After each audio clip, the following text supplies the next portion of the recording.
Graça e paz, queridos, vamos iniciar o nosso curso. Ah, Vamos iniciar com a nossa apresentação do nosso novo livro, desse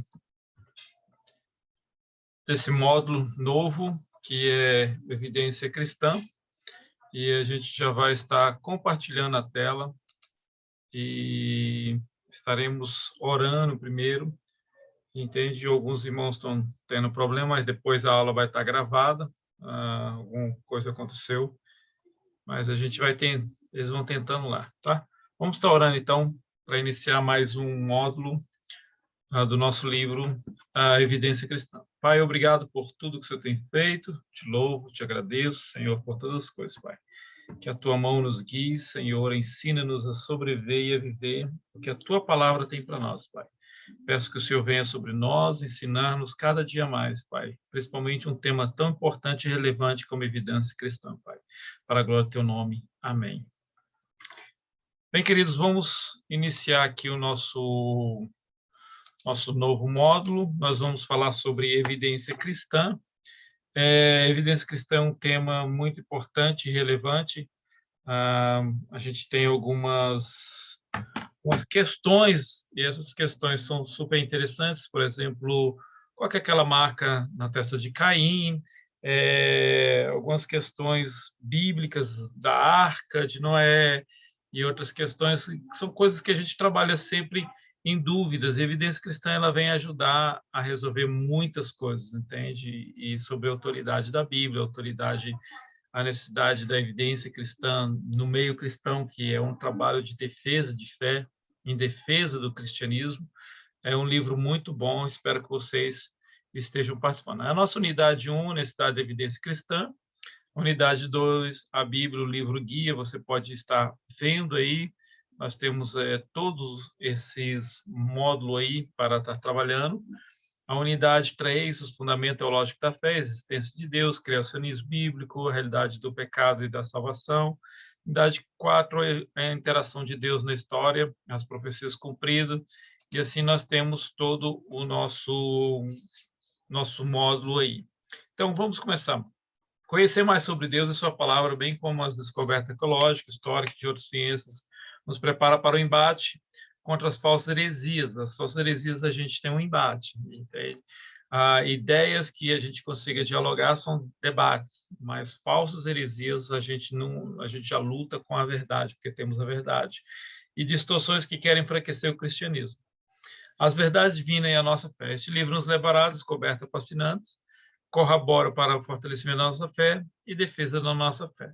Então, tem por objetivo o estudo racional, sistemático da evidência de provas da integridade, autoridade e autenticidade da religião cristã. Estudo profundo do cristianismo reúne provas externas provenientes de fontes históricas, científicas, documentárias, arqueológicas e provas sagradas. Nossa declaração sobre o caráter único do cristianismo visa ao cristianismo verdadeiro que segue e ensina e pratica os preceitos bíblicos. Então, a gente tem basicamente o quê? A gente tem a fé cristã, e através da fé cristã a gente vai trabalhar esse cerne de desenvolver o nosso estudo do entendimento do que é a verdade. Carregamos conosco essa verdade, carregamos conosco esse trabalho, e dentro dessa introdução a gente irá olhar as falsas religiões, entende? Apresentar estudos de religião não cristã e novos grupos pseudos cristãos, entende? Que carregam falso cristianismo. Então, é importante você estar estudando junto com o seu livro, fazendo a sua leitura. Então, a primeira unidade é a importância da evidência cristã nos primeiros séculos da igreja, conceitos teológicos, as reflexões sobre a verdade e a fé, o desafio do liberalismo teológico e a evidência cristã na pós-modernidade. E você pode estar sentindo-se livre e participativo em relação a essa unidade quando você começa a estudá-la. Nós temos, então, a importância das evidências cristãs no primeiro século da Igreja, no capítulo 1. Então, a necessidade da evidência cristã. O verdadeiro cristão precisa não só ter certeza e base para aquilo que crê, mas também transmitir, entende? Transmitir a certeza, transmitir resoluto, inteligentemente suas convicções. Então, há uma necessidade de nós usar a inteligência nossa, nosso cérebro. Então, a nossa fé, ela não é cega ao raciocínio, ela não é nula ao raciocínio, e você usar a sua mente para estar desenvolvendo isso, ok? Por isso, nessa unidade, verificaremos a importância de estudar essas questões críticas da nossa fé. Okay? Então, primeiro, a importância das evidências cristãs nos primeiros séculos da Igreja. O cristianismo, ao longo de 2000 anos, tem reivindicado a autoridade de ser uma religião superior, guarde essa palavra, superior dentre todas as demais religiões. O próprio Cristo, entende, o próprio Cristo, ele disse o único caminho de acesso a Deus. João 4:6, Jesus Cristo disse isso. Isso é fundamental em relação à fé cristã. Como assim você ser o único caminho? Então, é onde a gente parte com a evidência cristã, que vai desenvolver, entende, o nosso estudo em relação ao que acontece com os cristãos, de carregar essa certeza no coração. Então, a importância da evidência cristã na era apostólica. Os apóstolos tiveram que lidar com a resistência dos judeus em aceitar a divindade de Cristo e dos gregos, e os romanos por negarem a singularidade de uma religião apenas. Então, eles enfrentaram toda essa, como diz, todo essas pessoas, entende, por declararem que somente eles seriam, entende, aqueles que carregam a verdade. Então, eles carregaram isso consigo. Então, o cristianismo e a cultura judaica da época. Então, o monoteísmo judaico. Então, temos aí a hostilidade dos judeus pelo fato dos cristãos aceitarem a divindade de Cristo. E temos o crescimento do cristianismo em uma era que era um risco à religião judaica, ou seja, seria uma nova religião, seria um novo movimento, o que seria o que está acontecendo. E isso é um risco porque muitos judeus estavam convertendo ao cristianismo. Então, a gente vê muitas coisas que aconteceram naquela época. Então, o ministério terreno de Cristo atraiu grande oposição por parte dessas autoridades judaicas, e eles combateram com força e violência essas pessoas. Então, nenhum ser humano pode reivindicar a autoridade que pertence unicamente a Yahvé. Esse era um ponto que eles colocavam contra Cristo. E Cristo, ele reivindicou isso porque ele é o Filho de Deus.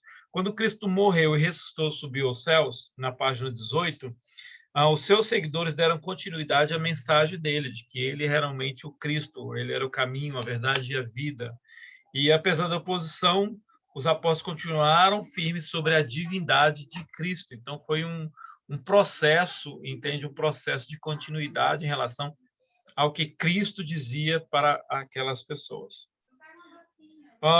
Aqui temos o ponto 2 do cristianismo, desafio do paganismo. Outro desafio não era só a religião judaica, mas também os pagãos da época. O desafio cultural vinha externamente dos pagãos, o que, diferentemente dos judeus, não fazia objeção à religião cristã, desde que ela reconheça as demais religiões como legítimas. Então, eles tinham um outro problema, entende? Eles tinham de reconhecer todas as religiões como verdadeiras.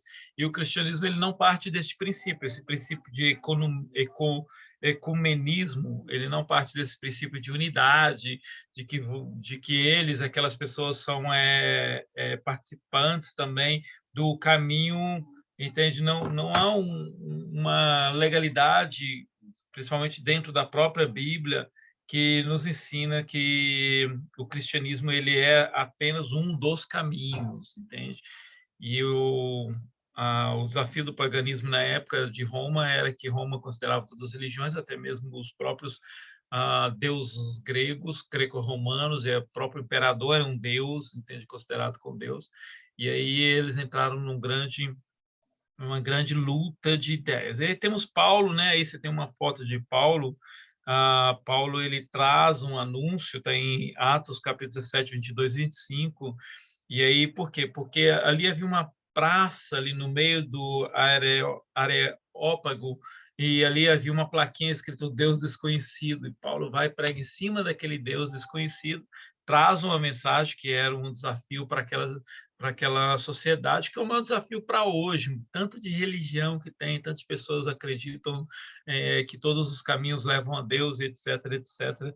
É um passo importante de trabalhar até e defender a sua fé, entende? A singularidade da fé cristã. Meus irmãos, isso é muito sério, tem de ser bem pensado sobre isso, e é algo extremamente importante.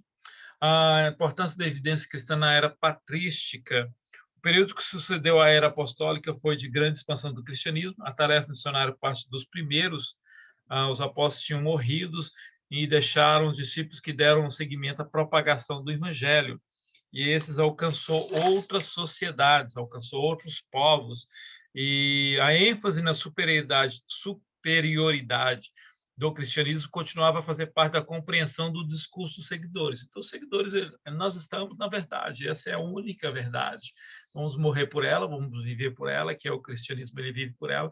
Não vamos conversar, vamos explicar. Foi uma época um pouco diferente, ela foi desenvolvendo, houve muitas heresias no meio do caminho, mas não existia uma discordância entre os seguidores de Cristo de que era um único caminho.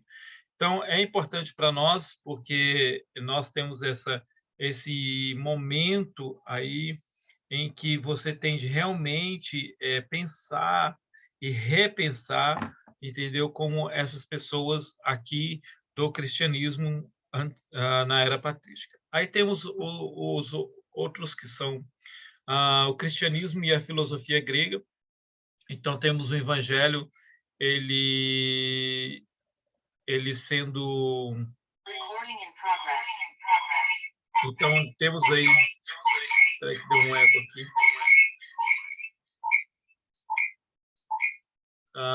Temos, então, nesse processo do cristianismo e a filosofia grega, a expansão do evangelho fez o cristianismo chegar até Alexandria, uma cidade que se constituía um dos grandes principais centros acadêmicos da antiguidade, ou seja, ali haveria debates, e graças a Deus, muitos pastores e bispos da época foram homens muito inteligentes, e temos aí que quando a fé alcançou esses lugares, a fé continuou sendo defendida, sendo posta como a singularidade dessa direção a Deus. Alguns pais da igreja rejeitaram completamente a filosofia, ao passo que outros fizeram uso dela para dar consistência à lógica da doutrina cristã, ou seja, alguns rejeitaram, dizendo que seria misturar o evangelho puro, outros não, eles pegaram a ferramenta da filosofia para apresentar o evangelho, apresentar como um único caminho.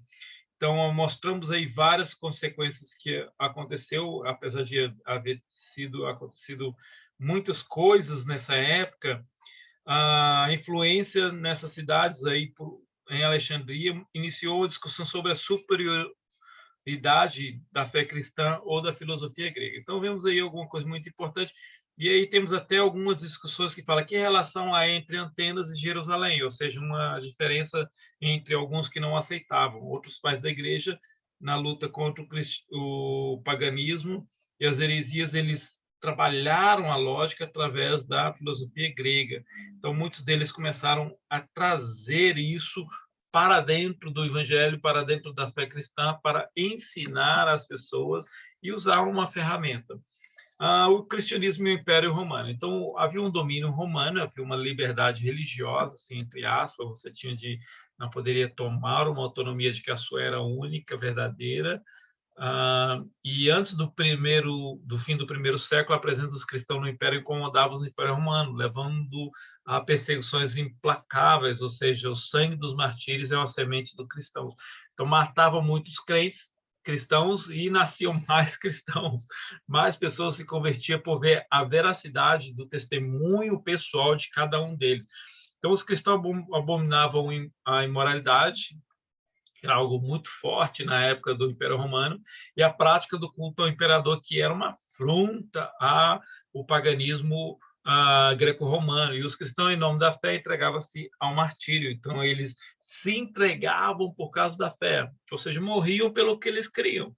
E é interessante isso, porque essa é uma pergunta que eu e você tem de fazer. Eu morro pelo que eu creio, eu vou enfrentar um martírio, vou enfrentar a morte pela minha fé, como que está a minha fé em relação ao nosso mundo.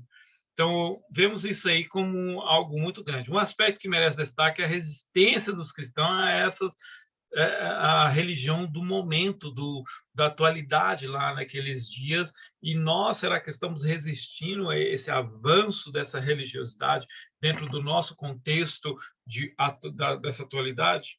Então, eles tinham Cristo como superior a homens, inclusive ao imperador, então eles morriam por causa disso. Então, em nome da convicção da fé, eles realmente morriam e seriam ali literalmente sacrificados ali com leões ou com etc de coisas, etc de situações em que eles eram sacrificados.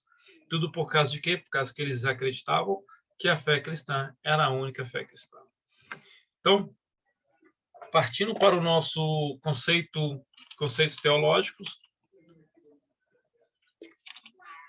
Conceitos teológicos, nós temos neste capítulo, apresentaremos um glossário, né, com explicação de alguns termos de uso corrente na teologia. Então, a linguagem técnica, o estudante da Bíblia precisa conhecer o vocabulário da teologia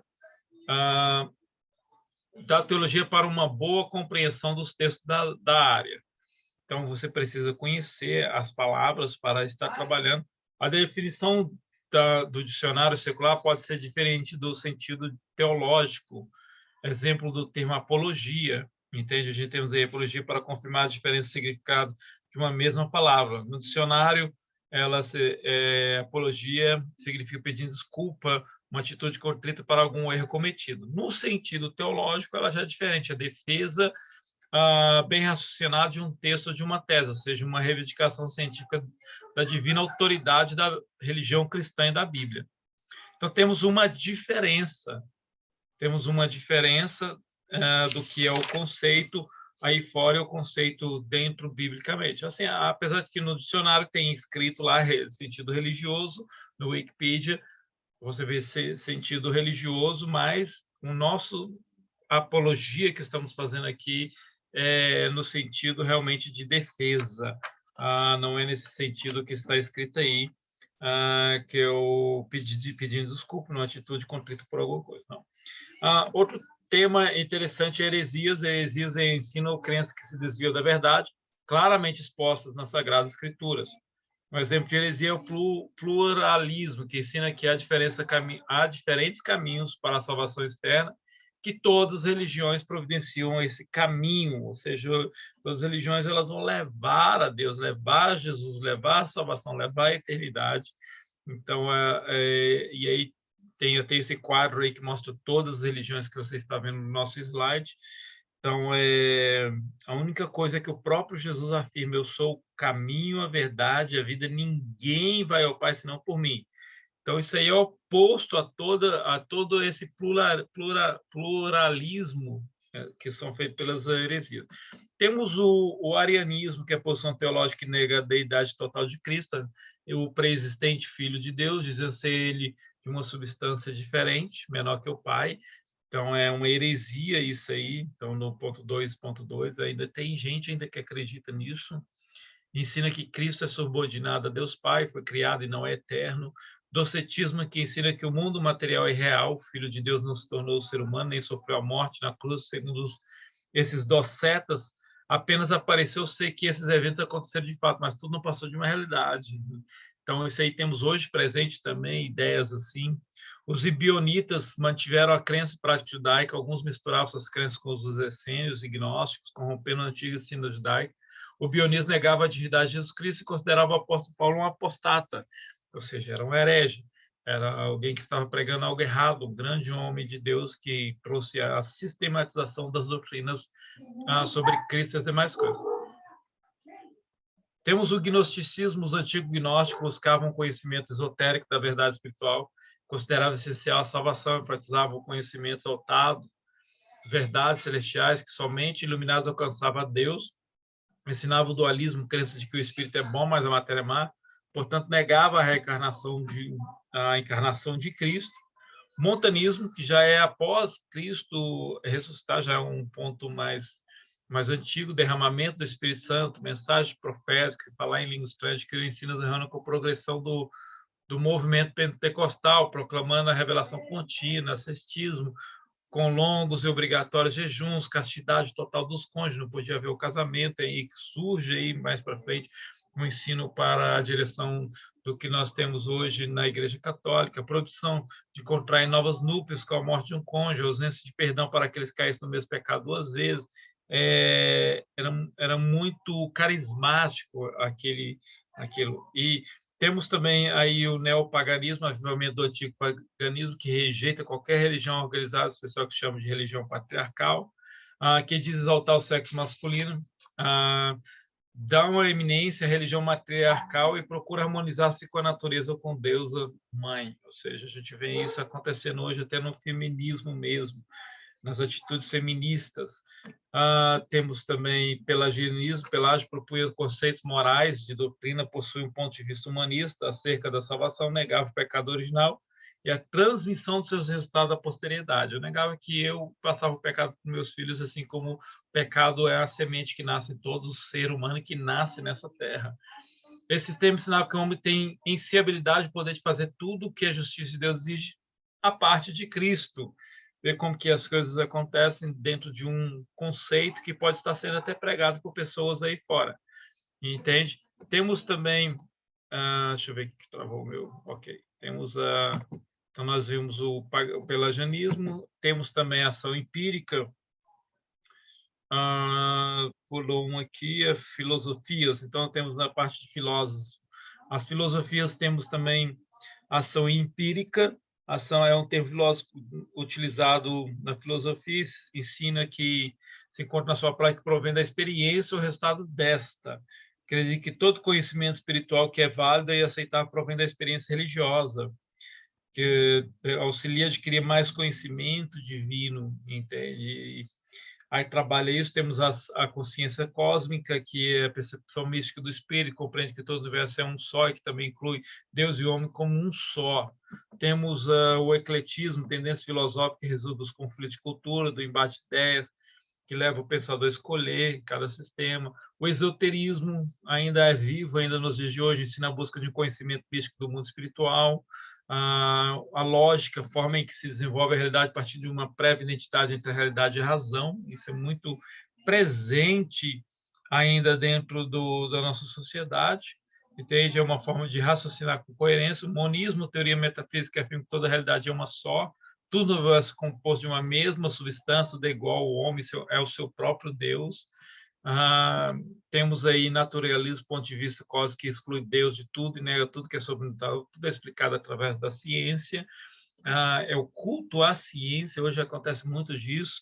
Temos o platonismo, filosofia idealista de Platão, uma harmonia, união entre espírito, alma e corpo, que são somente cópias de ideias, de trato, somente possui seu conhecimento de ser aprendido através de uma contemplação mística, uma êxtase da alma, a matéria também é má. Temos a teosofia, que significa ciência de Deus. Esse termo se aplica a filosofias antigas, modernas, que professam alcançar o conhecimento de Deus pela êxtase espiritual, pela intuição, relação espiritual especiais. Aí você vê, isso é o símbolo deles, os símbolos deles mistura tudo, é uma mistura que temos por aí. Temos até como chama o menino lá, Tom Cruise, é dessa religião. E aí temos alguns pontos, partindo desse princípio, temos os pontos de vista religiosos. Temos o deísmo, ensina que o universo foi criado por Deus, mas em seguida entregou ao controle das leis e forças naturais, que Deus não tem mais um controle, é como se Deus tivesse criado o relógio e deixasse o relógio funcionando, ou uma máquina e deixasse a máquina funcionando. Esse aí tem o deísmo. Porém, após que se desentregou ao controle das leis, as forças naturais, desde acredita que Deus é transcendente, está longe. Nós estamos na página 28. A universo que criou sendo a criação perfeita, não necessita mais da presença e interferência divina. Temos a dialética, a arte de raciocinar com discussão, diálogo, argumentação, sagaz, sutil, a maneira de filosofar que prova a verdade, encontra uma solução por meio de posições. Temos o existencialismo, filosofia que chama as pessoas a colocar individual, incondicionalmente ao lado da verdade, até transformar a sua existência. Não aceita a queda do homem como um fato histórico, o pecado, entende? e vemos várias pessoas que seguem isso. Começou com Kierkegaard, que, cansado do formalismo da igreja, chama as pessoas a colocar individual condicionamento ao lado da verdade, até transformar essa existência. Ser existente tende a trazer um endeusamento, vamos dizer mais ou menos isso.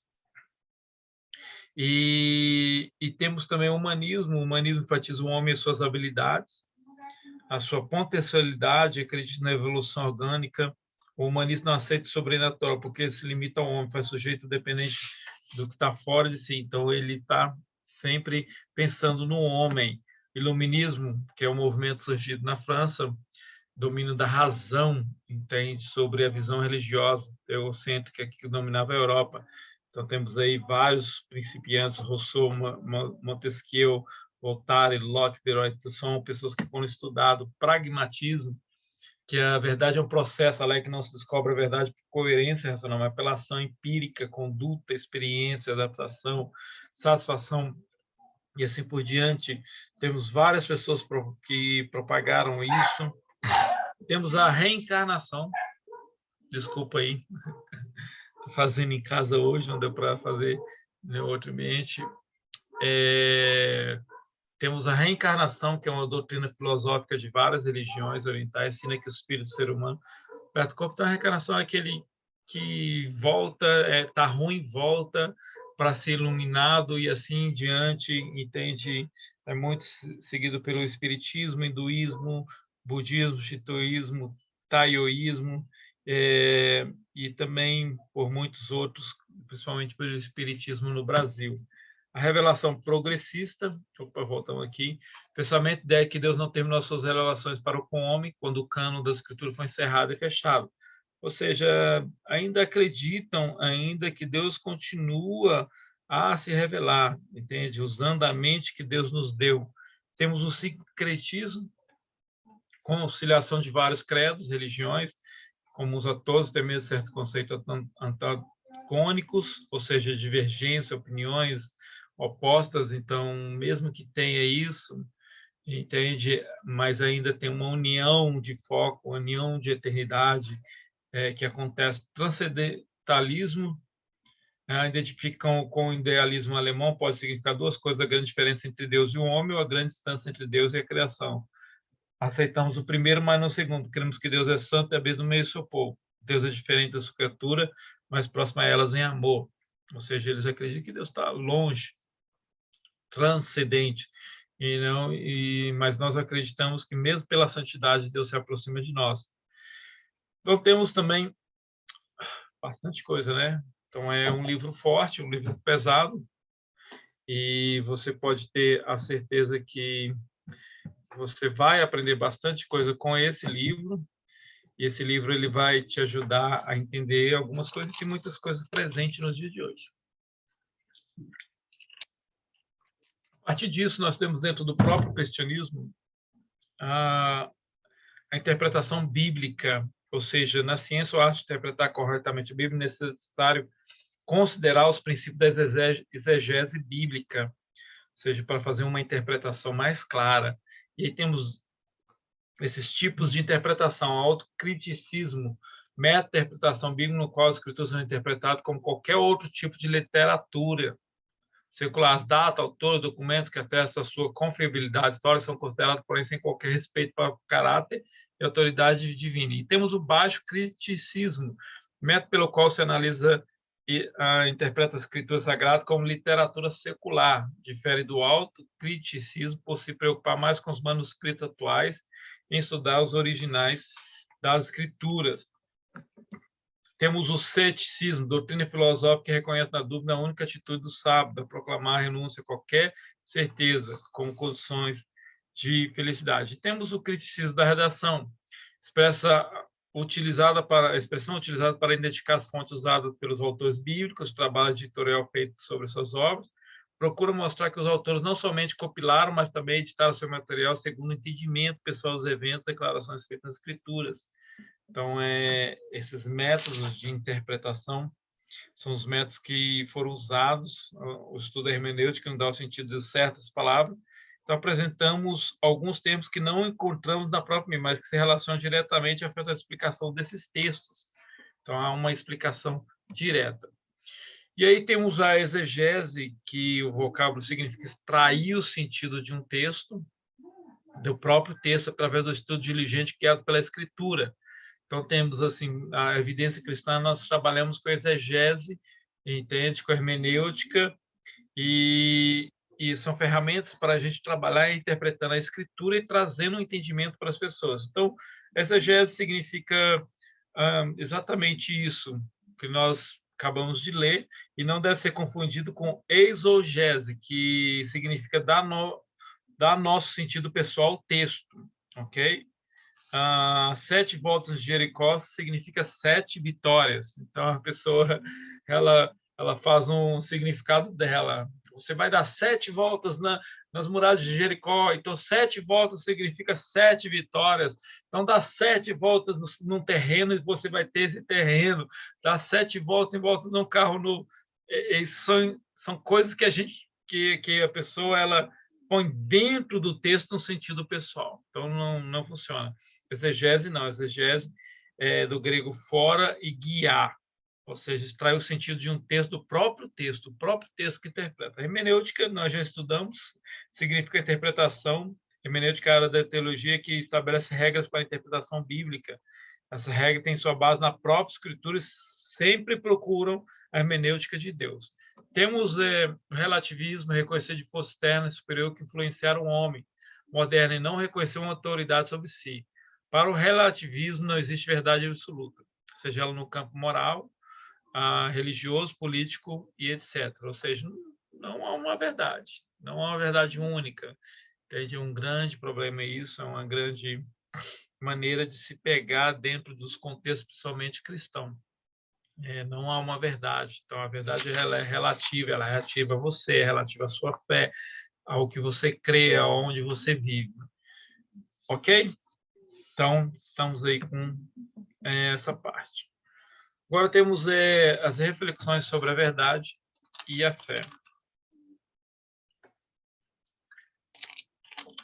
Nesse capítulo, 2 tópicos fundamentais, a verdade e a fé. Ou seja, o cristianismo ele trabalha sobre esses 2 pilares. Esses 2 pilares, que é a verdade e a fé. Nós acreditamos que existe uma verdade e temos essa fé nessa verdade. A verdade, o homem sempre procurou definir a verdade, pois é de suma importância para o ser humano conhecer o que realmente é verdade no mundo cheio de mentiras, certeza, falsidade, variações subjetivas. Ou seja, no mundo de fake news, a verdade. Hoje temos aí as fake news, então, e temos a verdade. Como pode um homem saber quando está agindo e vivendo dentro de uma verdade? Quem diz que essa cadeira, vamos dizer, uma cadeira é branca? Você está num ambiente. Quem diz que, por exemplo, essa planta ela é verde? Essa planta que você está vendo no meu fundo, quem disse que ela é verde? Entende? Quem disse que essa parte é preta? Então, quando há um relativismo, se exclui essa verdade, mas existe uma verdade, essa verdade é existente, a planta ela é verde, ela é green em inglês, outras línguas, ela sempre vai estar traduzindo o mesmo sentido real dela. Há muitas perguntas na mente do homem para as quais ele procura uma resposta em que possa confiar e assim obter paz e espírito. Então, o homem precisa procurar avaliar, entende, para tentar achar a verdade. Será que podemos achar a verdade nos cálculos cientistas, astrônomos? Quem pode errar? O que muitas vezes tem errado em suas conclusões? Será que pode confiar nas afirmações e teorias dos teólogos liberais que deturpam o ensino sobre a verdade? Então, vamos lá. A verdade teológica. A definição mais simples é aquilo que corresponde com a realidade. Para o cristão, a verdade corresponde a todas as declarações de Deus.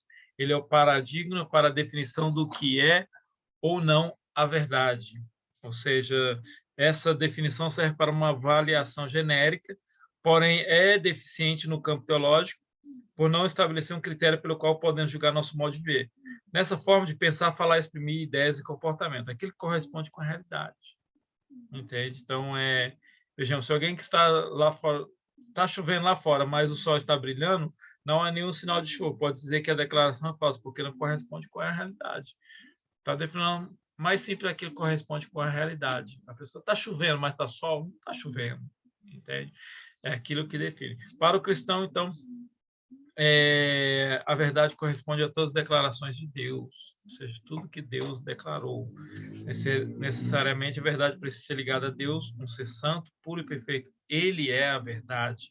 Então nós definimos isso como verdade. O próprio Jesus declarou em João 14: eu sou a verdade, eu sou a vida, eu sou o caminho, a verdade, eu sou a verdade, aquilo que opõe aos ensinos de erros e mentira. Então temos muitas coisas, como a existência de Deus, a deidade, as escrituras, o pecado, a vida do homem, a futura criação do verso. Então, todas essas coisas são verdades dadas por Deus para nós. Então a gente tem de segui-las. O apóstolo Paulo diz que em 1 Coríntios 2, nós temos de ter a mente de Cristo, é ela que vai guiar-nos numa verdade. Se a verdade está somente no trino Deus e as suas declarações, como podemos saber quantas nossas avaliações e pronunciamentos correspondem com a mente de Deus? Como podemos saber se estamos andando na verdade e não no erro? Então, são perguntas que a gente tem de saber, a gente está trabalhando. Por isso que a evidência cristã, ela trabalha dentro desse contexto de entendimento.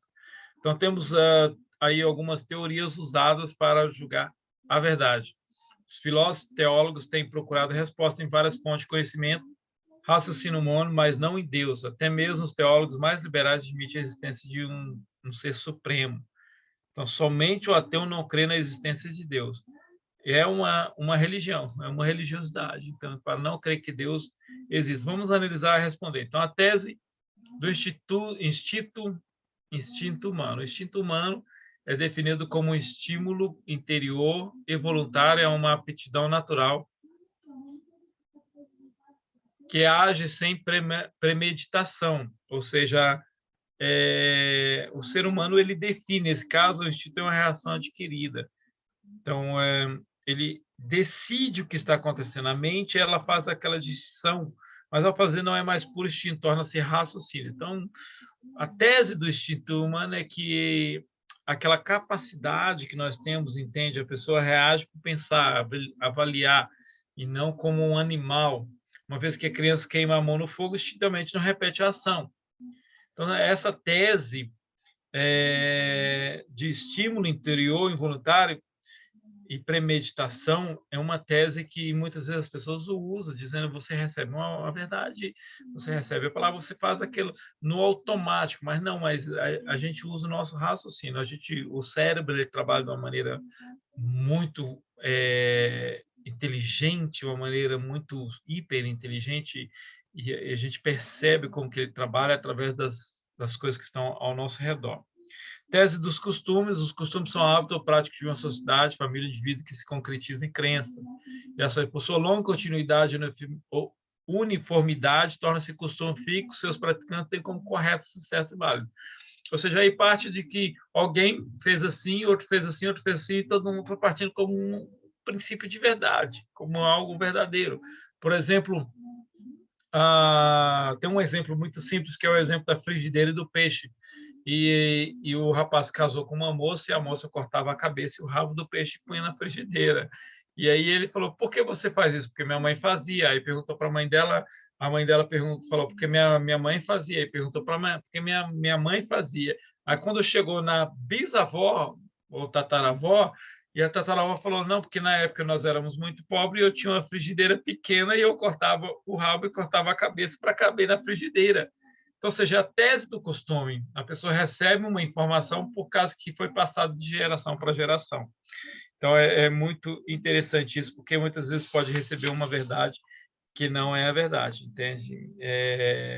E serem, por exemplo, muitos costumes exigem sabedoria divina para serem julgados corretamente, julgados retamente. Então, a gente tem de saber, entende, sobre os costumes, pode ser bons ou maus, e muitas etc. de coisas. Então, temos a tese da tradição, os teorizados para julgar a verdade. A tese da tradição é o corpo normativo de costumes. Os filósofos e teólogos liberais argumentam que as tradições contêm a verdade, pois é impossível que a pessoa seja enganada por ensino e prática que foram aprovadas através do século. Ou seja, é aquela tese em que traz o conhecimento de que como que pessoas viveram a vida toda sobre aquele ensinamento já passou por N debates, N questionamentos e hoje está aí para nós. Como é que as pessoas vão mudar a visão desse ensino agora? Então, é importante a gente perceber sobre isso. Deve estabelecer a tradição, não o contrário, muitas vezes. Existem lendas, mitos, contos históricos sobre santos que se tornaram tradição. A gente tem que tomar cuidado com a tradição, porque ela pode vir uma tradição errada também. A gente tem que continuar com as tradições que correspondem com a mente de Deus, suas declarações. A tese do consentimento geral, o argumento do consentimento geral, também chamado consentimento das nações, assevera que aquilo que é escrito por milhares e até milhões de pessoas deve ser verdadeiro. Esse também é um outro julgamento da verdade. A maioria das pessoas acreditam nisso, então quer dizer que é verdade. Não, pode ser que não, entende? O critério para o verdadeiro deve estar de acordo com a única fonte confiável, que é Jesus. Então, temos aqui, por exemplo, hoje, o casamento com gay, gênero sexual e transgênero. Então, isso está criando uma mentalidade através de desenhos, através de filmes, através de reportagem, através da insistência, através das leis. Então, vai chegar, vamos dizer, daqui 20 anos, se hoje eu sento para conversar com meus filhos, a mente deles já estão passando por essa transição chamada tese do consentimento geral. A gente entende sobre o que está acontecendo aí fora. Por quê? Porque está se tornando verdade, mas não é verdade. A gente vai pela Bíblia, a gente vai por Deus, assim que se julga a nossa vida. A tese da intuição. A intuição é a percepção clara, pressentida, uma espécie de instinto que visualiza o acontecimento e o resultado presente naquele lugar, o resultado visualiza o acontecimento, o resultado no mesmo momento. Para alguns é uma verdade definida pela mente, dedução, raciocínio. Então vemos aí essa tese precisa de uma base, mas só que você tem que entender que a verdade ela precisa de uma base mais sólida, que a intuição pode ser fabricada e produzida pela mente humana, é onde que fabrica tantas coisas. A pessoa tem ela cria alguma coisa, ela desenvolve, entende? E muitas pessoas têm uma intuição de textos bíblicos, de mensagens bíblicas, de coisas da Bíblia. Teve uma pessoa que falou: eu estava sentado e de repente veio um pensamento e aquele pensamento me criou não sei o quê, entende? Então, tipo assim, ele teve uma intuição, só que, peraí, vamos analisar isso. Essa é a verdade? Que é igual o próximo nosso, que é a tese do sentimento. Essa teoria defende que o sentimento é uma convicção íntima, pessoal, que nos impressiona fortemente e nos dirige nas tomadas de decisões. Trabalha os dois juntos. A pessoa, eu senti que isso é a verdade. E geralmente não é, geralmente tem de ser julgado. A Bíblia diz: enganoso é o coração, a sede do nascimento, mais que todas as coisas, desesperadamente corrupto, quem conhecerá? Tem que tomar muito cuidado com isso. Nossa, mas eu senti que era tão forte e profundo isso. E às vezes não é. Às vezes o seu coração enganou naquele momento. Então, precisamos entender isso. A consistência sistemática. A Bíblia apela para a consistência sistemática nos seus ensinos. A consistência significa ser obediente à lei de contradição. O termo deve ter apenas um significado. Tudo que for dito precisa de consistência para alcançar credibilidade. As escrituras sempre são consistentes em seus ensinos. Ela sempre vai estar ensinando aquilo e reforçando. Se você estuda o Antigo Testamento, quase 70%, 80% do Novo Testamento afirma coisas do Antigo Testamento ou explica aquelas coisas que estão no Antigo Testamento, entende? Principalmente coisas como sacrifícios, etc. Então, é a tese da consistência. Consistência significa ser obediente à lei de contradição. As escrituras sempre são... Quando julga a conduta humana, a Bíblia sempre elogia o certo e condena o errado. Consistente em relação a isso. Critério para julgar os nossos pensamentos, ações, nosso viver, que Deus declara na sua palavra. Então, tem de estar ciente disso. A natureza da fé. Então, vamos lá, a natureza da fé. São pontos importantes para nós entender sobre essa natureza da fé, porque a fé é outro trabalho que a gente usa na evidência cristã, que é a verdade e a fé são dois fundamentos, são dois pilares na evidência cristã que é muito tocado quando se fala em defender o cristianismo. E essas razões, por causa da verdade, ser uma única verdade, e a fé por ser uma experiência, por ser algo que você tem uma crença, uma totalidade naquilo. Então, a primeira coisa, fé vem do grego pistis, no grego significa crença, total confiança, certeza inabalável e aceitação incondicional. A palavra fé pode ter outras definições, mas todas são intimamente ligadas a essas citadas. Certeza inabalável, aceitação incondicional, total confiança. Então, toda fé no sentido teológico começa com crença em Deus, uma consciência segura que ele existe de quem ele é. O ateu não crê na existência de Deus, a Bíblia logo classifica as pessoas o tolo, diz no seu coração, não a Deus, que é o Salmo 14, 1. Então, Deus tem cercado o homem com prova de sua existência, entende? E suas ações por todo o universo. Então, a criação, a própria evolução erra em tantas coisas, só que o homem tenta disfarçar isso, as escolas. Mas se você for fazer um estudo completo sobre a criação, como a gente vai ver mais para frente um pouco sobre isso, você vai ver que é a presença de Deus. A fé é o descanso da alma para a suficiência da evidência. Ou seja, a fé é o descanso da alma da suficiência dessa evidência que estamos falando aqui, uma evidência cristã, a evidência de que Deus existe. A fé não age sem conhecimento. Quanto mais conhecemos a Deus por meio de sua palavra, mais confiamos nele sem reservas. Então, Deus, quanto mais aproximamos da palavra de Deus, mais conhecimento teremos de Deus, mais teremos Deus. Então, a religião cristã ela é baseada sobre a fé. Então, anula a fé, anula todo esse pilar que eu estou dizendo que é o segundo pilar, que é a fé, anula o pilar e anula a verdade. Anulando esse pilar, se anula a verdade também. Então, a fórmula teológica da fé, ah, ela parte do princípio, na página 41, ouvir, conhecimento, convicção e fé. Ouvir traz conhecimento, conhecimento produz convicção, e da convicção resulta na fé. Então, você ouve, aprende, e aquele conhecimento produz uma convicção, e dessa convicção resulta a fé. Quanto mais conhecemos a Deus, já falamos sobre isso, a religião cristã é baseada sobre a fé, por sua vez, baseia no conhecimento e não sobre superstições, especulações ou coisas reais ou invenção humana. Portanto, a fé é a confiança naquilo que Deus declara ser verdade. Deus declara ser verdade, eu acredito. Então, você também, como cristão, precisa acreditar. Como será possível não crer em sua palavra, por exemplo, na Bíblia, e etc. situações? Então, a gente precisa ter essa fé. Então, temos... deixa eu ver se eu pulei demais. Aqui tem alguns textos importantes. É importante... a fé se baseia sobre duas provas, entende? Que é a prova interna, essa prova é a convicção da alma que recebemos através do conhecimento, ou seja, aquele momento íntimo que você tem a experiência, e da prova externa, consiste nas verdades reveladas na natureza, revelação geral de Deus, através da palavra de Deus. A prova externa só exige que o homem, só exige do homem a chamada graça comum para ser aceito, pois é a prova evidente e clara que todo ser humano vê e investiga, ou seja, você vê tudo que está criado, e ao você ver tudo que está sendo criado ao seu redor, você vê a presença de Deus, que é diferente da graça especial, que é quando Deus se revela a nós através do seu Filho e do andar com Ele e da experiência com Ele. Temos a fé ativa. A fé ativa é aquela que é real e resulta em ação na vida do homem. A fé sempre exige ação e influenciará todo o modo de viver do ser humano. Então, aquela fé ativa, a pessoa começa a pertencer a um lugar. A fé ativa, digo, então não se pode transmitir de uma pessoa para outra. É íntima a crença, a aceitação de Deus, da sua palavra, aquela fé que a pessoa tem experiência. A fé passiva se resume apenas em uma aceitação mental e não prática.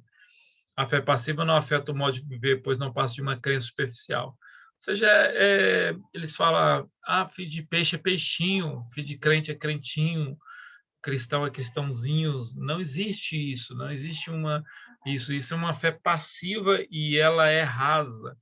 O que nós temos que fazer é que nossos filhos tenham uma fé ativa, que resulta em ele conhecer a Deus, resulta em ele experimentar Deus.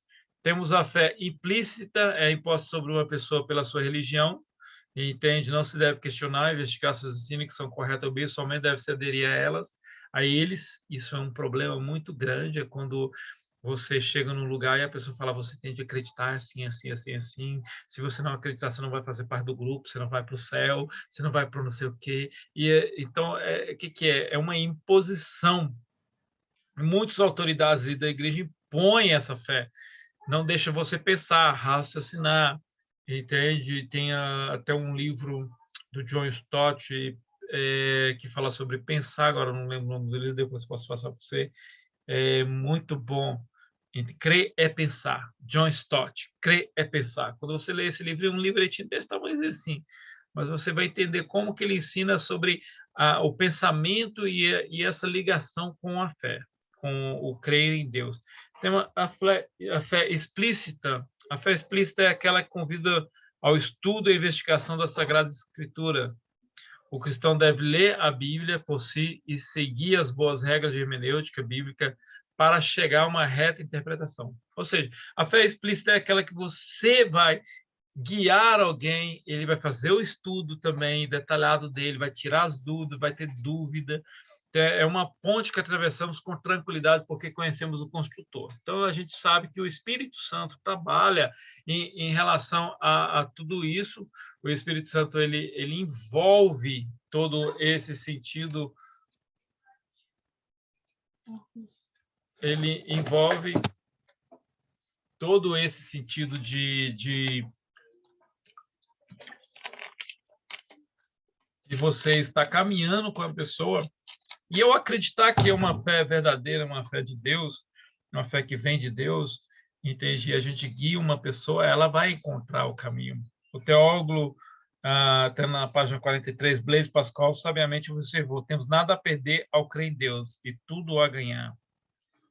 Se Deus não existe, a vida do ser humano é fútil. Porém, se o Deus da Bíblia existe, a vida tem sentido. É racional, a face de todas as provas, ignorar a Deus e descrer da sua existência, preferindo a ansiedade às incertezas, o medo da morte, do inferno, ao invés de escolher uma vida significado que leva a felicidade no presente e, no fim, uma eternidade gloriosa. Então, a fé não é crer que Deus pode fazer, mas saber que Ele fará. Fé é uma ponte que atravessamos com tranquilidade porque conhecemos o construtor. Então você encontra realmente como fala, essa ponte. Então, quando entregamos a verdade, que é a palavra de Deus e Deus para as pessoas, nós temos certeza absoluta de que a pessoa vai encontrar, entende? Ela vai encontrar esse Deus, ela vai encontrar Jesus Cristo. Então, é muito importante a gente ter essa definição. Então, a natureza da fé está invertido, né? A prova interna é a prova externa, já falamos. E agora vamos falar sobre o desafio do liberalismo teológico. O liberalismo na teologia tem sua base no racionalismo e no idealismo alemão. Então, vamos ver a transformação histórica pelo iluminismo que afetou a teologia cristã. Ou seja, o desafio do liberalismo é que ele afetou essa verdade, ele transformou o cristianismo, a maneira de pensar sobre o cristianismo. Então, primeiro, o iluminismo, na época, uma religião cega, católica, dominava as pessoas e ensinava muitas coisas erradas, havia muitos ensinos errados, havia muitas coisas que aconteciam que cegavam um grupo de pessoas, principalmente os mais inferiores, os mais pobres, entende? E aí, quando veio o iluminismo, eles disseram que vieram jogar luz sobre algo que é errado, sobre algo que era obscuro, como a religião.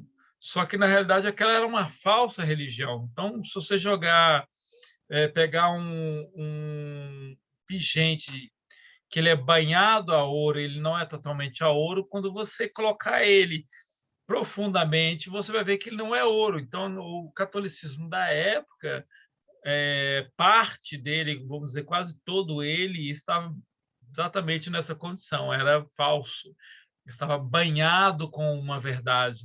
E o iluminismo vem e tenta dizer que nós trouxemos a razão, mostramos que é mentira, que é só uma superficialidade, etc. E aí é onde que entra algumas mudanças. Então, a crença na razão como parâmetro para a verdade. Então, agora você tem que ter razão.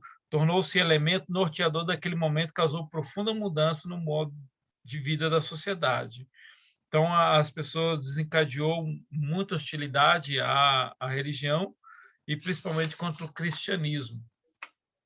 Em virtude do despertar da consciência crítica dos pensadores modernos, começou-se a divulgar um sentimento antirreligioso como meio necessário ao progresso. Uma frase que ilustra isso foi feita por Karl Marx. O primeiro requisito da felicidade dos povos é a abolição da religião.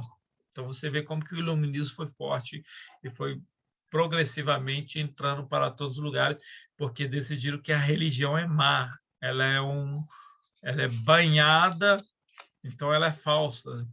Se você, a gente tem ainda aquele dito, né?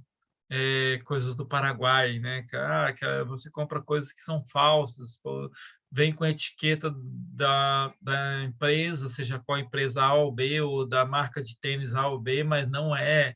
Então, aquele era um cristianismo assim. Quando chegou à luz da verdade, chegou a razão, vamos dizer assim, a razão expôs que aquilo era falso. Mas, ao expor aquilo que era falso, ela não conseguiu anular a verdade, por isso que o evangelho continuou, o cristianismo continua até hoje.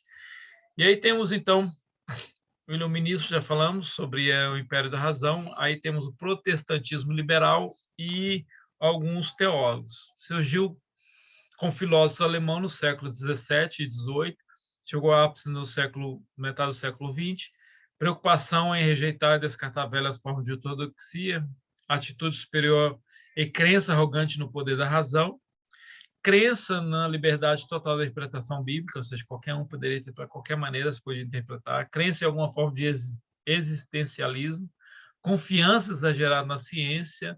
Se a ciência não batia, a ciência não batia com a Bíblia, a gente cria mais na ciência.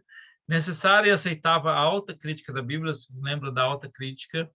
Creio na benevolência de Deus e que cada ser humano é essencialmente bom. Então, isso aí foi alguns processos que trouxeram para dentro do cristianismo através do iluminismo. O surgimento de novas teorias influenciou a teologia, tornando-se firmes alicerces. Então, temos aí, por exemplo, Charles Darwin. Charles Darwin era um cristão e, de repente, criou toda a evolução, né, sobre os animais, principalmente o macaco, que se tornou muito conhecido e proclamou sua teoria de evolução orgânica. Sigmund Freud anunciou a sua teoria sobre o impulso sexual, considera natural e não espiritual, um impulso mais básico da natureza humana. Karl Marx apresentou a teoria que discutia a necessidade de mudança radical da sociedade, desenvolvendo, por fim, uma ideologia comunista anti-Deus. Ok? Se você estuda Karl Marx, você vai ver que realmente a ideia é tirar Deus de cena. Tais influências mudaram alguns pensamentos sinos da teologia ortodoxa, resultando numa confusão moral e religiosa dentro do próprio cristianismo. Houve uma confusão, até hoje existe essa confusão, entende? Essa confusão. E aí temos aí os três que são os mais fortes desse momento, entende? Todos eles conhecedores da Bíblia, todos eles muitas vezes frequentadores de igrejas, entende? Igrejas tradicionais, e muitos conhecedores. Darwin, por exemplo, era muito conhecedor da Bíblia. Freud também e Marx também. Então temos todos eles que trabalhavam, de repente, pá, alguma coisa virou a chave na vida deles. E aí temos o pai do liberalismo, que é Schleiermacher. Friedrich Schleiermacher, pai do liberalismo, pioneiro do criticismo bíblico. Sua teologia cristã consistia na experiência religiosa, nada mais do que isso. Para ele, o pecado é somente uma falha em nossa dependência de Deus. A missão de Jesus não era maior do que comunicar ao mundo um senso de dependência apenas de Deus. Ele trabalha tudo isso e, apesar das doutrinas bíblicas serem bem fortes e dizerem isso, o que parte é de tirar a certeza da Bíblia, de que a Bíblia interpreta a própria Bíblia, e a Bíblia vai nos ensinar a lê-la e vivê-la. Ele tirando isso, o iluminismo tirando isso, o liberalismo tirando isso, sabe o que acontece? A Bíblia se torna um livro comum, um livro de interpretação regular das pessoas por aí. Então, ele traz tudo isso. Depois temos aí Outro também, Immanuel Kant, é um filósofo, destacou nesse mesmo período em suas crenças liberais, rejeitou as provas ontológicas de Deus sobre as cosmológicas e teleológicas da existência de Deus e insistiu que a crença religiosa depende puramente da fé cristã.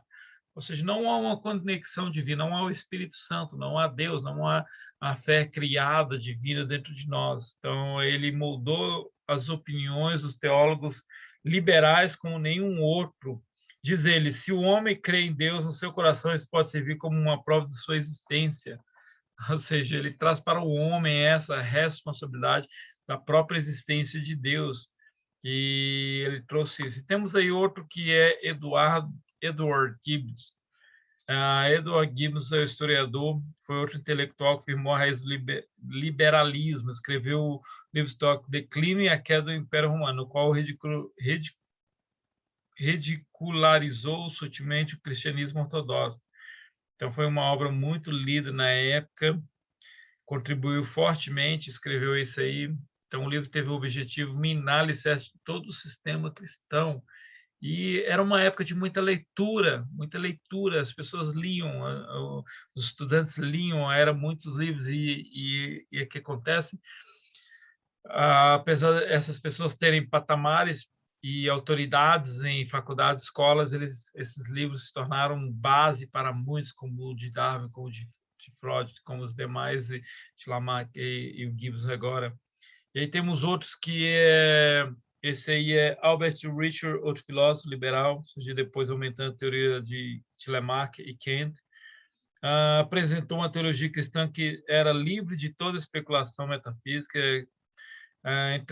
apresentou isso quanto à relação entre a mente humana e o corpo numa busca pela realidade, rejeitou as doutrinas ortodoxas do pecado original, a obra expiatória, a condenação eterna, enfatizou a perfeição moral de Cristo como ser humano e exemplo de amor ao próximo. Ok, Cristo agora não é o Salvador, ele é o exemplo perfeito, ele é ser humano e exemplo de amor ao próximo. Ou seja, muitas coisas que a gente ouve ainda hoje. Uma das coisas que ele dizia, a teologia deve julgar de uma forma neutra, radical a pessoa e as obras de Jesus de Nazaré. Então, vemos aí que essas enfatizações foram surgindo. E temos aí a teologia da morte de Deus. Teologia de um grupo secular, um movimento teológico que surgiu por volta de 1960, que proclamou que Deus morreu. Seus protagonistas principais eram Thomas Alva e William Hamilton. O termo original foi usado pelo filósofo alemão Nietzsche, Friedrich Nietzsche, há muitos anos atrás, e eles trouxeram a concretização disso. Uma vez que os liberalistas conseguiram estabelecer critérios modernistas que combateram a ortodoxia teológica, tornou-se inevitável o surgimento de diversos corpos religiosos, novas crenças, desde mais moderadas até mais extremas. Então, o liberalismo em geral focalizaram a paternidade de Deus, exemplo moral, religioso, Jesus, a bondade, o bem inerente ao ser humano, sua capacidade de crescer, intelectualidade, poder de raciocínio para achar solução, problema do mundo, seja que for, coisas como ignorância, religiões que frustraram o ser humano, injustiça social, até dificuldades, trouxeram tudo para o ambiente do homem. E aí, o que acontece? O liberalismo... deixa eu ver se tem outro. Ok, aqui está invertido. Não sei se no seu livro está invertido, mas no meu livro está invertido. Aí temos o liberalismo, o autocriticismo, e durante esse século, com o surgimento de várias escolas de pensamento liberalista, ocorre aqui ataques do autocriticismo à Bíblia, criticando sua inspiração divina e sua redação.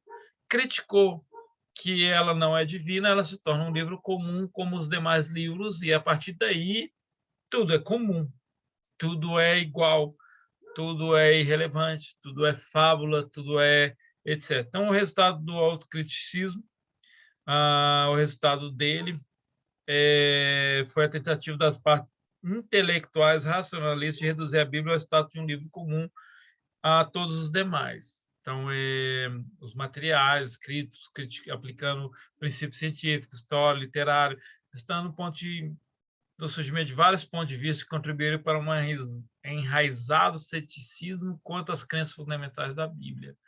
Então, trouxe a Bíblia para um livro comum, tudo se torna fábula, tudo se torna isso, tudo se torna etc. Então, temos aí, então, o quê? O adentramento dessas ideias dentro da igreja, o liberalismo nas igrejas. De sua forma mais radical, indicava que a Bíblia é falível, okay? A Bíblia tem muitos erros, não tem jeito. Ok, está cheio de erros na Bíblia, cheio de coisas erradas. É um livro comum, um livro escrito por boiadeiro, um livro escrito por gente comum, gente que não sabia de nada, gente que não era inteligente, como nós somos inteligentes, assim pensavam esses caras liberais. Gente que nem estudou. Pedro era pescador, escreveu livro, tem muitos erros, assim que tratavam a Bíblia, o liberalismo. O homem é bom, ok, o homem consegue fazer as coisas boas, então quer dizer que o homem é bom. Deus é pai de todo mundo, entendeu? Aquele pai, Deus é pai. Já ouviu isso? Até na música de rap, o cara falou de um monte de porcaria e de repente ele fala, Deus é pai. Tudo aconteceu de acordo com as leis naturais, ou seja, as coisas foram acontecendo de acordo com a própria natureza, entende? Tudo acontece, o nascimento virginal, a ressurreição de Cristo não pode ser evento histórico, não aconteceu, isso é fábula, lógico que a Bíblia é falível, então quer dizer que inventaram isso. O mundo está em fase de progresso constante, sempre melhorando. Interessante. A ideia do iluminismo da razão é que o mundo está melhorando, a ciência vai trazer o melhor para o mundo. Então, a ciência não vai matar ninguém. Uma bomba atômica, imagina que a bomba atômica é feita pela ciência no laboratório. Então, são questões que trouxeram para dentro da igreja, como estava na sociedade e infiltrou dentro da igreja. Então, o liberalismo do século XX mudou alguma dessas crenças devido ao evento que mostrava a vil natureza do ser humano. Guerras de todo tipo, racismo, negação de direitos, assassinato, massacre por seres humanos contra seus semelhantes, continuaram a existir. Então, apesar de ter adentrado e sofreu uma grande derrota, o liberalismo, entende, no século XX, então causou impacto em algumas denominações, evangelho social priorizando o bem-estar, divisões em igrejas, denominações, liberalismo mudou algumas crenças devido a mostrar. E o liberalismo do século XX sofreu derrota ao ser encontrar documentais como pergaminhos do Mar Morto, os tablets de Nuzi e Mara, provando a confiabilidade da Bíblia. Deus, ele deu o troco, né? Deus deu o troco no liberalismo, vamos dizer assim. E várias outras situações. Davi, por exemplo, disseram que Davi pertencia a uma fábula e, de repente, fizeram numa arqueologia, não sei aonde, acharam o nome de Davi. Um reino distante de Israel, acharam um escrito, e no escrito tinha o nome de Davi. Nós lutamos contra Davi e perdemos. Então, você vê como que as coisas foram trazendo essas evidências, foram trazendo fundamentos para a fé cristã. E assim Deus vai, através de tudo que existe, mostrando a presença dele, apesar das anulações feitas, como o liberalismo aconteceu. Ok? Capítulo 5, Evidência Cristã no pós-modernismo. Termo atribuído ao filósofo francês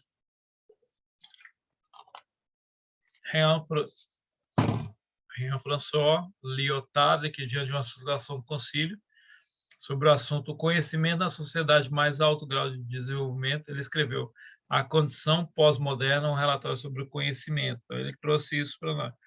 Então, a ideia dessa definição não é sempre estabelecer um dia específico que aconteceu, mas vemos aí que no livro aqui até 51, ou seja, Deus é o centro de todas as coisas, já na Idade Moderna o homem torna-se o centro, a razão torna-se o único critério e na pós-moderna impera a indefinição, consequentemente não há centro, ou seja, cada cabeça é uma sentença, todos governam. Ou seja, a pós-modernidade trouxe o quê? A indefinição. Se eu falar que Deus é uma abóbora, Deus é uma abóbora, eu não posso condenar, porque a minha cabeça ela governa o meu raciocínio, e aí você tem de também ser como fala, você não pode me discriminar por aquilo. Então, é atribuído a esse homem conhecimento nas sociedades mais altas grau de desenvolvimento, né? Condição pós-moderna, relatório sobre o conhecimento, tal. Temos vários filósofos que seguiram, principalmente Nietzsche. O pós-modernismo, vamos ver se tem alguma coisa. O pós-modernismo, nas suas diversas formas, que estão representadas nas áreas da cultura, literatura, música, televisão, assim por diante. É um fato negável que o espírito do pós-modernismo sutilmente invade todas as áreas da sociedade, tem invadido.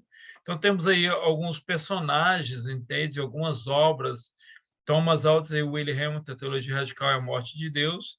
Temos aí Clement, pós-modernismo na arte contemporânea. Tem Foucault, Nietzsche, genealogia histórica, pode ser estratégia. Tem o Jameson, e assim por diante. Temos várias dessas pessoas.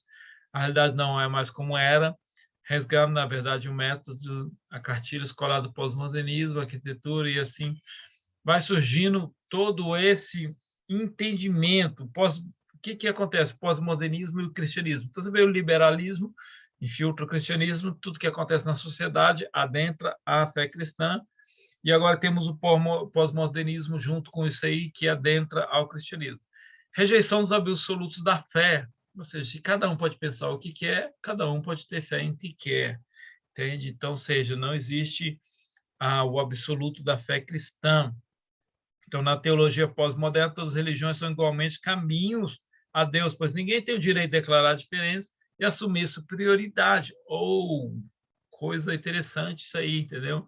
Cristianismo equiparado às demais religiões, ou seja, o cristianismo está junto com todas. Todas as religiões são o caminho de Deus, rejeição da posição teológica exclusivista do cristianismo em relação à salvação. Verdade subjetiva, cada um interpreta a verdade da sua própria maneira. Uau! Pesado. No mundo pós-moderno, cada um interpreta a verdade. O que é verdade para um pode não ser para o outro, e vice-versa. Não há critério para se estabelecer o certo e errado. Ou seja, nós vemos adentrando, sabe o que? O satanismo, por exemplo. Hoje o satanismo está sendo aceito por causa disso. Não há mais o bem e o mal, não há mais essa explicação. Entende? O mal pode ser uma outra verdade que pode levar a ser equiparada ao cristianismo e não poderemos rejeitar isso, ok? Pós-modernismo e hermenêutica. Uma das características fundamentais dos tempos modernos é o relativismo, a negação da verdade absoluta. A gente já falou sobre isso. Predominâncias de opõe frontalmente às escrituras, que reivindica a autoridade. Então, isso aí vai de é um caminhão tentando matar o cristianismo, entendeu? Vem como um foguete, vem como violência mesmo.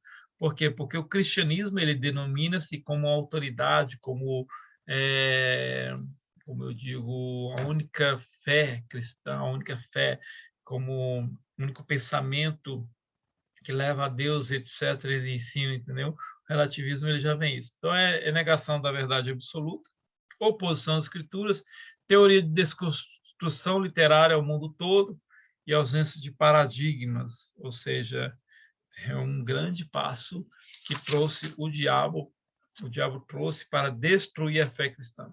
Okay? Principalmente nessa desconstrução, vai desconstruindo tudo. Então, há consequências, lá na página 54, as consequências morais do relativismo pós-moderno aplicado à hermenêutica estabelece uma ausência de paradigma, deixando cada indivíduo à mercê da sua própria consciência. Basta observar o cenário e ver o número crescente de movimento que confronta as leis do país, tentando um afrouxamento ético-moral. Ou seja, está havendo um processo de afrouxamento moral. Então, daqui uns dias, se alguém falar, aquela cadela vai ser minha esposa, eu quero levar lá no cartório e fazer um casamento parcial de bens, vai acontecer. Porque relativismo, ele traz esse relaxamento de que a pessoa está consciente na sua mente que aquilo é a verdade para ela. E é o que acontece no nosso mundo. E a evidência cristã e o pós-modernismo. Os cristãos partem da convicção de que Deus tem o controle da história. Embora, após uma leitura sincera no cenário, tenha-se uma impressão pessimista a respeito à fé. Diante disso, os cristãos, porém, têm a convicção que Deus tem o domínio da história. O cristianismo tem sido preservado pelo próprio Deus. É Deus que cuida de tudo isso que está acontecendo. Cristo é o único caminho para você chegar a Deus. Não adianta a pessoa construir pontes para lugares vazios, para buracos, para penhascos, para para o fim deles, mas o único caminho pós-morte é Jesus ainda, e eles confessarão essa fé. Cristo é o único caminho para que somente a Bíblia expressa essa verdade. Então, nós temos aí essa unidade. A frustração de uma pós-moderna pode ter presenciado um progresso que não solucionou o problema da humanidade, tornou indiferente, vazio, sem identidade, descartável, porque acreditava-se que ia resolver as situações, e não resolveu. Com as ideias, com as teorias, com tudo. Você vê hoje uma implantação, vamos dizer assim, do sistema econômico socialista e comunista. Não deu certo. Teorias e teorias não deram certo. Aí sempre fica naquela, mas não foi implantado o verdadeiro, não foi implantado o melhor meio, não foi implantado, não vai ser, porque é utópico demais, é ilusório, entende? Diante do homem pecador. E aí vemos que nesse cenário a fé cristã se apresenta como ponto de referência. Sempre a fé cristã apresenta. É um momento favorável nesse ambiente de promiscuidade. Cristão pode ser apenas mais um dos vários deuses, entende? O que torna indispensável o fato de que não há outro caminho pelo qual as pessoas consigam chegar a Deus. Então, quando um homem pós-moderno for apresentado a Cristo como o único Deus capaz de salvar, deverá também saber que esse Deus se revelou à humanidade objetivamente através das Escrituras. E isso aí parte de nós que estudamos a palavra de Deus, parte de nós que ensinamos. Desse modo, a evidência cristã se apresenta como ferramenta necessária à exposição do Evangelho nesse ambiente pós-moderno. Então, temos aí uma baita do estudo, bem denso, você pode ler com mais calma, você pode estar lendo, tem vários livros que a gente pode estar indicando, temos, no finalzinho da página, temos aí as referências referência bibliográfica, que você pode estar procurando a maioria dessas pessoas sobre evidência cristã. Eu tenho vários livros, na próxima aula eu apresento alguns livros rapidamente, e que Deus em Cristo abençoa. A nossa aula está encerrada sobre esse primeiro módulo, e aí uma parte histórica, mais uma parte de conhecimento, saber como a nossa fé chegou nos dias de hoje. Há uma ameaça, há uma confusão mental, entende? De uma maneira terrível que está nos dias de hoje, nesse mundo pós-moderno. Deus abençoe a sua vida, bom descanso e até a próxima quinta-feira, não esquecendo que teremos um momento presencial dia 9 de dezembro. Enfim, acabou.